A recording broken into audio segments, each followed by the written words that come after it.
Hey, good morning. Yes, it is. It's Monday, November 13th, here at the shop. So I appreciate all the responses and the comments on yesterday's video. And I like to go more into that, and pick your guys' brains if it's okay. So stay with us.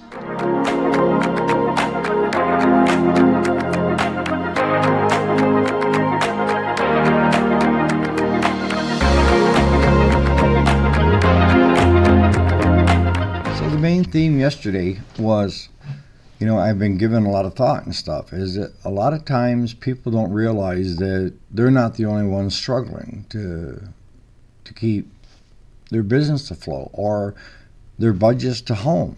And the video is more for just to let people know you're not alone. It's you're not unique if you're struggling right now. Because I know a lot of shops that are, if we're just covering the basics, then I know that others in the area are having it worse. You know, I think it's location, location, location. Uh, in our area, probably the medium income is around 38, 40 a year. And we're kind of spread out. We're not densely populated like in the cities and stuff. But then in the cities, the closer you get to the cities, then what you're working on changes. It goes from, let's say, riding lawnmowers to now just simple push mowers and weed eaters to do around their small yards versus, mowers that are mowing 3 to 5 acres a yard. We normally see a downturn at this point in time in the year, and it's twofold. There's not a lot to a snowblower, and right now the temperatures during the day have been getting up into the 40s and low 50s. We've seen a few spitting of snow that had a couple people encouraged to do things, and we're still working on stuff that I have my customers that are doing the fall service on their lawn and garden stuff instead of in the spring. So that's trickling in and out, But the farm tractor, the older ones for doing clutches, engines, and so forth, that really hinges on disposable because a lot of times people are willing to put in more money than it's actually worth on the open market because it has sentimental value. And I've noticed a big drop there because they're putting those projects off for 6 months to a year, basically because they don't have that extra disposable income to do their father's or grandfather's tractor. So that's probably because if you watch my videos, we started kind of getting into what I call niche markets. And niche markets in this area are people that want to get their old tractors fixed. And the local dealerships won't touch them because they're too old. And, you don't hook a computer up to the old tractors. You go by sound and just experience on working on stuff to know what it is and how to tackle it. We haven't seen any. I've got one tractor out here that the guy, he only owes $161 and he hasn't come to pay because he can't afford to pay yet. So here his tractor sits. I've got another guy with 4 tractors sitting out here and his bill is over $3,000. And he's not from our area, he's from outside the area, but he bought a piece of property up here.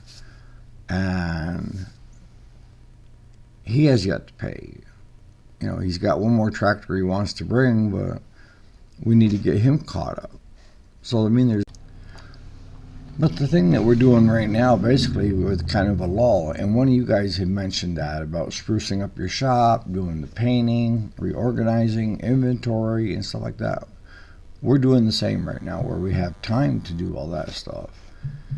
And we're also thinking outside the box because I'm taking on a few projects that bring an extra income into the business because I own a mini excavator and we're doing some land clearing. So, I mean, there's other ways to get income into the shop when the stuff that you normally work on isn't available. So that brings me to the other part, and that is, I think it's Alexia I mentioned, do more YouTube shorts. This is where I am a novice, okay? I'll be honest 100%.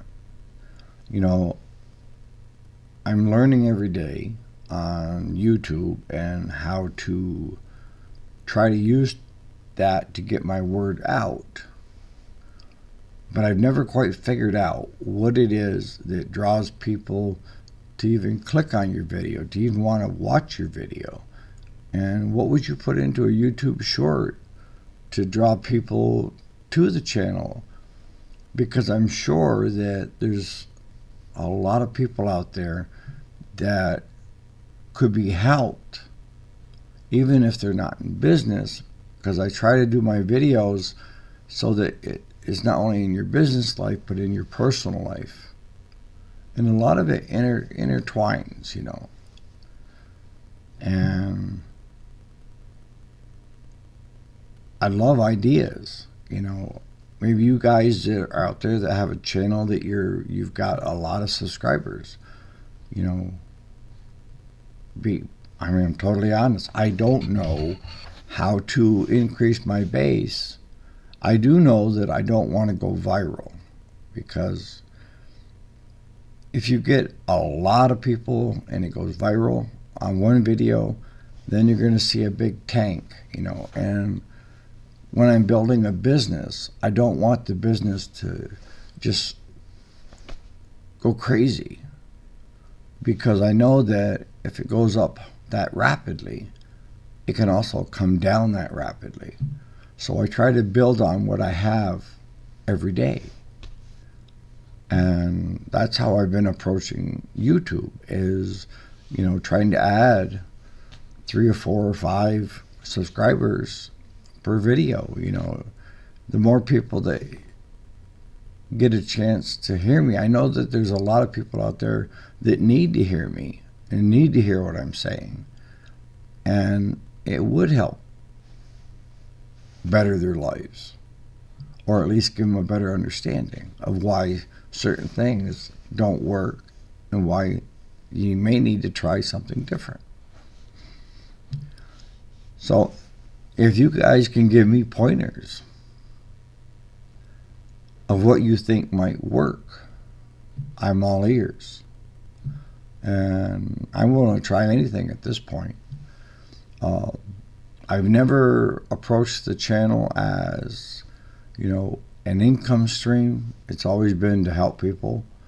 And I really don't want to push towards just income because I think if you go that direction, then you're more focused on what's going in your pocket than actually trying to relate to people and help them in their daily struggles.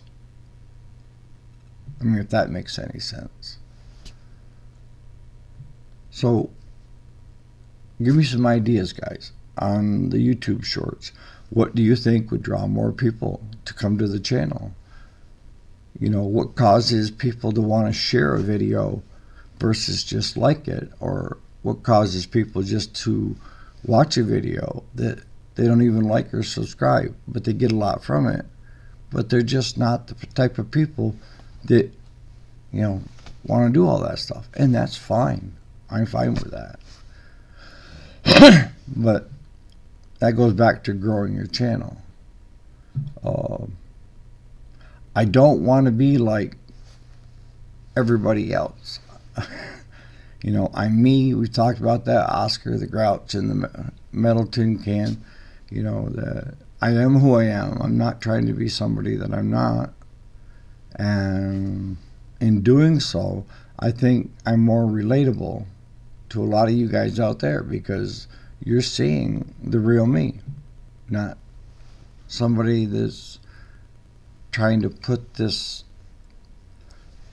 persona out in front to get more views, or, you know, if you met me in real life today, and I've had some of you guys call, that's great. But I mean, if you guys were to meet me in real life and you come through the door, you're going to see the same person be sitting here as you're seeing here on this video. No different. And that's the way it's called keeping it real. I don't want to be somebody else. You know, it's hard enough just being myself. And that's a struggle on a daily basis, I'll tell you. But I understand who I am, and I don't need to impress other people. You know, and I've talked about that in prior videos, that if you're yourself, you will attract the right people. People will want to be around you, just being you. And you don't want a lot of these, you know, fans or whatever that, you know, or people that are trying to dictate how you should look or how you should feel or what you should be doing, and on and on and on. And that's what my videos have always been about. It's, you know, advice. Take what you can use, leave the rest. If it helps you in your business, helps you in your personal life, makes you think about things that you probably should have been thinking about, or gets you thinking about things that you never thought, and has been helpful. So if you guys can give me some ideas, or, you know, ways to grow the channel that I haven't thought of, I'm all ears. And I'd be very, very, very grateful, you know, for the help. I know some of you guys out there have been doing this a lot longer than I have, and have done really well. You know, I don't want to change who I am in order to do that. I need to figure out how to be myself and grow at the same time, and get more people to at least sample what I have here, so that it will help them grow and maybe solve some of their problems that they have going on in their life, you know.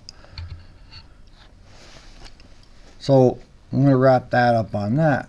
Now,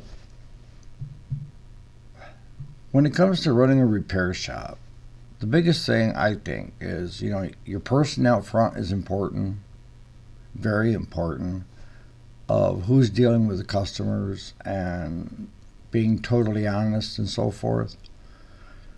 But I think as important as that is, who you have work for you is even more important. And I think, you know, a lot of people on the lawn and garden stuff are being hired that have no experience. You know, they've gone to a couple classes, what have you, but this even happens to the best of us, and that is overlooking the obvious and going for the most expensive fix. And one of the shops here that is a steel dealer, you know, the way they look at it, if it comes in, it's cheaper for their customers to have them put on a brand new carburetor, a Zama or Walboro, what have you, because of their hourly rate. If they took the time to tear down your carburetor and rebuild it, there's still a chance that, you know, one of the orifices are wore, or it's not getting enough air, etc., etc. So what they do is they just swap the carburetors, put a brand new one in, and they don't buy the cheapy from eBay and Amazon. They get it directly through their, you know, whether it's Walboro or Zama. So they're putting on a good quality OEM. And by doing so, for what time it takes to tear it down and do a rebuild on it, as they explained to me, and I understood that the time that they spend where they're charging 120 an hour, and then the rebuild kit actually costs more than if they just simply have their mechanics throw a new carburetor on it and button it up. Easy peasy, right? And that's where it's kind of come to, is with shops that are charging a lot of hourly rate, they aren't doing mechanical skills per se, they're part swapping because they feel that it's cheaper for the customer, and a lot of times it is. But we just had a customer, he's got a Kubota riding lawnmower, and it's got a gas engine on it, and it had been running rough. So he had the local Kubota dealership pick it up. And a week later, they tell him it's done, and it's $1,300 to get it so that it's running better. And what they did was they just simply swapped out the carburetor on that unit. The problem was still there when he got it home. It had not changed a thing. And he let it sit there for 3 or 4 months, and then he got word about us, and he told us, he said that it's been in the shop and nobody can figure out what's going wrong with it. And he wanted us to take the mower deck off and put the snowblower on as well. He's a little bit handicapped from having a stroke or a stroke, survivor and stuff. And we said, sure, and he told us about the problem with the engine. It wasn't running right. It just sounded like it was flooding out all the time. And that they had already put a new carburetor on it and it didn't change anything. So the first thing Claude did was he took a look at the unit, and the obvious, and that's where you should always start, is what's the cheapest fix to the most expensive. And it was just simply that the choke cable had loosened up enough so that it wasn't properly adjusted.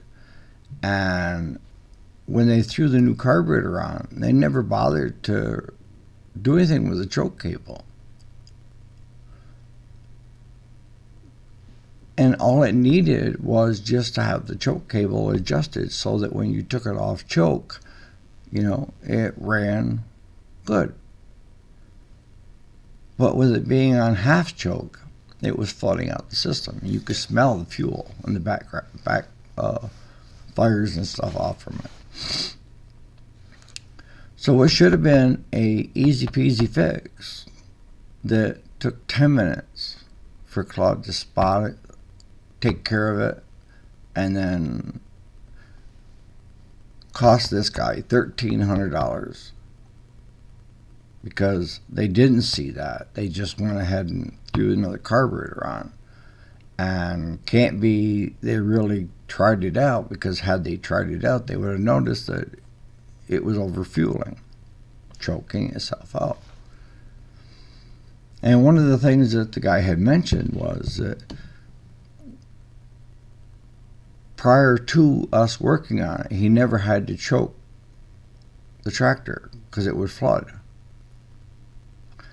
And now he has to choke it. Well, if you're set up right, your choke is going to help you get it started. And as it warms up, take it off choke. That's how they're designed, And then he said when he first got it, that's how it worked, was, you pull the choke out, turn the switch, and once it starts running, then ease it off as it warms up. So what I'm saying is, a lot of mechanics out there are not doing mechanical work, and that is seeing the obvious, the least expensive fix, and they're doing what the shop per se policy is from the owner of just swap the carburetor out so that we're not dealing with And if we rebuild it, there's a good chance maybe the diaphragm got poked or something isn't right, or so they just swapped the carburetor out. I don't know how come it cost $1,300, because that shop is charging $150 an hour to just throw on a new carburetor. But our bill to do a service on that, to fix the issue that it originally had problems with, and to take the mower deck off, put the snow blower on, and so forth, was under $300. That was for everything, a complete service on the unit, plus swapping out and fixing his issue. So for you mechanics out there, I know that shop owners want to have you do it a certain way, but you also got to think about what's best for the customer too. And if you can find an easy fix, yes, it's going to be less hours for the shop, but it's going to be more work for the shop in the long run, because people will have more trust in you. So I'm going to wrap this up. So ideas on YouTube Shorts or how to grow my channel would be greatly appreciated for you guys out there that are already doing it, or maybe you guys that aren't doing it, but what gravitates you towards watching that video. And the other thing I want to impress upon you shop owners is sometimes you have to let the mechanics be mechanics and start with the simplest fix. I know that you're looking for dollars and cents and hours for that shop, and that's how you run a business. But you also have to treat people the way you would hope to be treated, and that is, had the choke cable been just simply adjusted, you wouldn't have made the $1,300 that you did, but you would have had a customer that really advertised for you and was greatly appreciative that you found something simple versus just replacing parts. So on that note, you guys have a great Monday. I'll see you here tomorrow morning, and we'll keep doing what we're doing, right? All right, you guys have a great day.